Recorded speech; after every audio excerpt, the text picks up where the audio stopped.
Hi అండి, అందరికీ నమస్కారం. Welcome back our channel. నేను మీ రావుతి రమేష్. అందరూ ఎలా ఉన్నారు? అందరూ బాగున్నారని అనుకుంటున్నానండి. మరొక మంచి వీడియోతో అయితే మీ ముందుకైతే వచ్చేసానండి. అదేనండి పుత్ర గణపతి రథం అనమాట. ఈ పుత్ర గణపతి రథం పూజా విధానం అలాగే మరియు విశిష్టత, ఉపవాస దీక్షలు ఎలా చేయాలి, ఈ రోజు ఎలా గణపతిని పూజించాలి, భర్త భార్య కలిపి పూజించాలా లేదా భార్య మాత్రమే పూజించాలా, ఈ రథాన్ని నియమ నిష్టలు ఎలా ఉంటాయి అన్న దాని గురించి అయితే వీడియోలో అయితే తెలుసుకుందామండి. అలాగే నా ఛానల్ ఎవరైతే ఫస్ట్ టైం చూస్తున్నారో వాళ్ళు కొంచెం సబ్స్క్రైబ్ చేయడం మాత్రం మర్చిపోవద్దండి. అలాగే పక్కన ఉన్న గంట సింబల్ కూడా క్లిక్ చేయండి. ముందుగా అయితే ఈ గణపతి పూజ ఒక విశిష్టత గురించి అయితే తెలుసుకుందామండి. స్వయంగా ఆ పార్వతీదేవే సెలవిచ్చింది. దాని గురించి అయితే ముందుగా అయితే తెలుసుకుందాము. ఏ పని చేసినా ముందుగా గణేషుని పూజ చేయడం ఆనవాయితీ.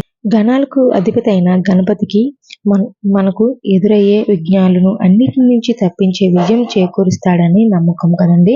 అయితే ఆ వినాయకుడి పూజకి అంకితమైన తిథులు 2 ఉన్నాయి.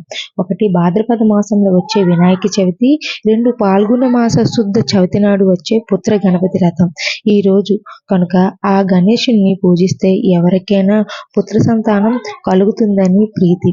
పార్వతీదేవి చేతుల్లో రూపొందుకున్న వినాయకుడు శిరస్సును శివుడు ఖండించిన గాథ అందరికీ తెలిసిందే కదా.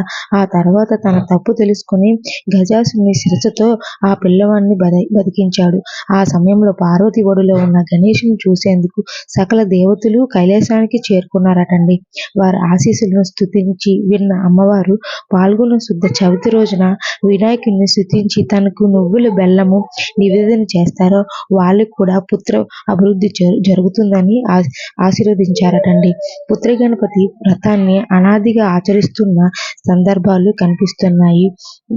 గుడి అనే కాశీరాజు ఈ పుత్ర గణపతి వ్రతాన్ని ఆచరించి 12 బిడ్డను పొందినట్లు చెప్తున్నారు. పురాణం చక్రవర్తుల నుంచి సామాన్యుల వరకు సంతానం లేనంతా ఈ రథాన్ని ఆచరించేందుకు ప్రయత్నించారటండి. పుత్ర గణపతి రథాన్ని ఆచరించేందుకు దంపతులు ఉదయాన్నే నిద్రలేచి తలస్నానం చేసి పరిశుభ్రమైన వస్త్రాలు ధరించి ఆ రోజు ఉపవాస దీక్షలను చేపట్టి వినాయకుని చూడోపచారాలతో పూజించినచో తోచిన నైవేద్యాలు అందించి ఆ స్తోత్రులను పక్షంలో నువ్వులు బెల్లము కలిపి నివేదించి సరిపోతుందటండి. సాయం వేళలో కూడా స్వామిని పూజించి ఉపవాసాన్ని విరమించాలి. పూజా సమయంలో పుత్ర గణపతి సూత్రాన్ని తప్పకుండా పఠిస్తే స్వామి అనుగ్రహం లభించి అభిష్టి సిద్ధిస్తుందని పురాణాలే చెప్తున్నాయండి. ఇలా గణేష్ పూజను అయితే మొదలు పెట్టుకోవాలని ముందుగా అయితే నేను ఒక క్లాత్ని పసుపు కుంకుమలతో వరిపిండులతో ముగ్గులు వేసి ఒక గ్రీన్ కలర్ క్లాత్ని అయితే వేసుకొని నా దగ్గర ఇలా లక్ష్మీదేవి, సరస్వతీదేవి, విఘ్నేశ్వరుని చిత్రపటం మాత్రం ఉందండి. అందుకే పూజలో దీన్నే పెట్టుకుంటున్నాను. అలాగే మీ దగ్గర విడిగా గణేష్ చిత్రపటాన్ని ఉంటే అది కూడా పెట్టుకోవచ్చండి. ఇలా స్వామివారిని అనేక రకాల పుష్పాలతో అయితే అలంకరించుకోవాలండి. అలాగే ముందుగా నేను ఇక్కడ గణేష్ చిత్రపటానికి ముందు ఒక ఇత్తడి ప్లేటు, మీ దగ్గర ఏ ప్లేట్ ఉంటే ఆ ప్లేట్ తీసుకొని ఇత్తడి, రాగి లేదా వెండిది కానీ ఇలా తీసుకొని అందులో 3 గుప్పెళ్ళు బియ్యాన్ని అయితే పోసి పసుపు కుంకాన్ని ఉంచుకోవాలండి. ఇక్కడ నేను చిన్న గణేషుని అయితే పెడుతున్నాను. మీ దగ్గర పెద్దది ఉంటే ఏమైనా ఉంటే పెట్టుకోండి. మా దగ్గర ఇలాంటివి ఏవి పంచలోహాలు లేదంటే మేమేం చేయాలంటే పసుపు గణపతిని తయారు చేసి ముద్దగా చేసుకొని పసుపు గణపతిని అయితే ఉంచుకోవాలండి. పసుపు గణపతిని అమ్మవారి కింద ఒకటి, అలాగే స్వామివారి కింద ఒకటి అయితే 2 పసుపు గణపతులు చేసి పూజించుకోవచ్చండి. అంటే గౌరీదేవిని కూడా ఈరోజు చేసి అమ్మవారికి పూజిస్తే చాలా మంచిదండి. అందుకే పసుపు ముద్ద, గౌరీ అమ్మవారి పసుపు ముద్ద కూడా చేసి మనం పూజనైతే చేసుకోవచ్చు. లేదంటే ఓన్లీ గణపతికే మనం ఆది గణపతికి ఎలాగైనా ముందుగా పూజ చేసుకుంటాం కాబట్టి ఆ పసుపు గణపతిని చేసుకొని కూడా పెట్టుకోవచ్చు.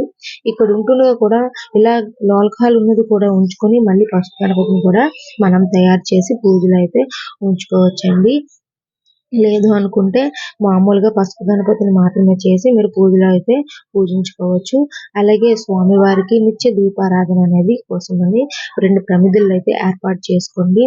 నువ్వుల నూనె లేదా ఆవు నెయ్యితో దీపారాధన అనేది చాలా శ్రేష్టమైనది కాబట్టి మీ దగ్గర ఏ ఆయిల్ ఉంటే ఆయిల్, నువ్వుల నూనె లేదా ఆవు నెయ్యి గాని మనం దీపారాధనకైతే వాడుకోవాలండి. అలాగే స్వామివారికి ఈరోజు నివేదించవలసిన నైవేద్యం గురించి వచ్చేసరికి అయితే అండి, స్వామివారికి ఉండ్రాలు గాని, లేదంటే పరమాన్నం గాని, లేదంటే బెల్లం అటుకులు గాని నివేదించవచ్చు. అలాగే చిమిలి ఉండలని ఈరోజు ప్రసాదంగా నివేదిస్తారండి. స్వామివారికి ఈరోజు చిమిలి ఉండలు నైవేద్యంగా నివేదిస్తే చాలా మంచిది. అలాగే స్వామివారికి చూడోపచారాలతో స్వామిని పూజిస్తే ఈరోజు చాలా మంచి జరుగుతుంది. అలాగే 5 రకాల పళ్ళుని స్వామివారికి నివేదించవచ్చండి. ఈ నివేదించిన పళ్ళును ఒక్క దంపతులకైనా పిలిచి మనం తాంబూలాన్ని ఇచ్చినట్లయితే మనకి ఆ స్వామివారి ఆశీస్సులు ముందుగా అయితే దొరుకుతాయండి. అలాగే ముందుగా అయితే దీపారాధన అనేది చేసుకోవాలి. అక్కడ నేను ఏకహారతితో గాని లేదా అగరబత్తితో గాని మనం దీపారాధన అనేది చేసుకోవాలి. నేను ఇక్కడ ఊదుబత్తితో అయితే దీపారాధన అనేది చేసుకున్నాను. గుగ్గులం గాని లేదా ఎలాంటి సాంబ్రాన్ స్టిక్స్ గాని స్వామివారికి ధూపాన్ని అయితే ముందుగా అయితే ఇవ్వాలండి. మీ దగ్గర ఏమైనా సరే గరిక దొరికితే గరిక, జిల్లెడు పువ్వులతో కానీ స్వామివారికి ఈ రోజునే అష్టోత్తర శతనామావళి, అలాగే స్వామివారి రథబుక్లో ఉంటాయండి 108 నామాలు. అవి చెప్పుకొని ఉదయం లేచిన వెంటనే భార్యాభర్తలు ఇద్దరు ఈ పూజను చేసుకుంటే చాలా మంచిదండి. ఉదయం లేచి తలస్నానం చేసుకొని మంచి శుభ్రమైన వస్త్రాలను ధరించి స్వామివారికి ఇద్దరు భార్యాభర్తలు ఇద్దరూ కూడా ఈ పూజను చేస్తే చాలా మంచిదండి. అలాగే ఈ రోజంతా కూడా ఉపవాస దీక్షలతో ఉండి సాయంత్రం మళ్ళీ పూజ చేసుకున్న అనంతరం ఉపవాసం అనేది విరమించుకోవాలండి. ఈరోజు నాన్ వెజ్ అనేది తినకూడదు. అలాగే నేలపైన పడుకోవాలి. బ్రహ్మచర్యాన్ని పాటించాలి. అలాగే ఈ రోజు కుదరని వాళ్ళు మళ్ళీ ఎప్పుడు చేసుకోవాలి అంటే ఈ సంకష్టహర చతుర్థి రోజు నాడైతే మళ్ళీ చేసుకోవచ్చండి ఈ పూజని. అలాగే గర్భిణీ స్త్రీలు ఈ పూజను చేయవచ్చా అంటే 6 నెలల లోపు గర్భిణీలు మగబిడ్డ సంతానం కోసం అయితే మొక్కుకొని ఈ రథాన్ని అయితే పూజించుకోవచ్చండి. మళ్ళీ 6 నెలలు గడిచిన తర్వాత 6 నెలలు నిండిన తర్వాత ఈ పూజను అనేది చేసుకోకూడదు. ఉపవాసం అంటే కటిక ఉపవాసమే చేయనవసరం లేదండి. స్వామివారి దగ్గర పెట్టిన నైవేద్యాన్ని మనం పలహారంగా తీసుకొని ఉండవచ్చు. అలాగే గర్భిణీ స్త్రీలు చేసినట్లయితే పూజ అనంతరం అనేది ఈ భోజనం అనేది చేయవచ్చండి. ఎందుకంటే గర్భిణీ స్త్రీలు కాబట్టి వాళ్ళు ఉపవాస దీక్షలు అనేవి చేయడం కొంచెం కష్టంగా ఉంటుంది కాబట్టి. అలాగే ఇక్కడ స్వామివారికి 108 అష్టోత్తర శతనామావళితో పూజను అయితే చేసుకోవాలండి. అలాగే గౌరీదేవికి మనం పసుపు గణపతి అలాగే పసుపు గౌరీ మాతని తల్లిని గాని పెట్టుకుంటే అమ్మవారికి పసుపు కుంకుమలతో మనం కుంకుమ పూజ చేసుకుంటే చాలా మంచిదండి. అలాగే ఇక్కడ కోరిన కోరికను మనస్ఫూర్తిగా కోరుకొని మగబిడ్డ కోసం మనం ఈ పూజను అయితే చేస్తున్నాం కాబట్టి మనసారా కోరుకొని ఈ పూజను అనేది మనం ప్రారంభించాలండి. ఇక్కడ స్వామివారికి 108 అష్టోత్తర శతనామావళి చెప్పుకున్న తర్వాత మీ దగ్గర బుక్ ఉంటే పర్వాలేదండి. లేదంటే మొబైల్లో PDF తీసి బుక్లో చదువుకున్నా పర్వాలేదు. లేదంటే గణపతి రథ బుక్ అనేది దొరుకుతుంది కదండి, ఆ బుక్లో ఉన్న అష్టోత్తర శతనామావళి చెప్పుకున్నా పర్వాలేదు. ఇలా అష్టోత్తర శతనామావళి చెప్పుకున్న తర్వాత స్వామివారికి ధూపదీప నైవేద్యాలతోనైతే ప్రసాదాన్ని నివేదించాలండి.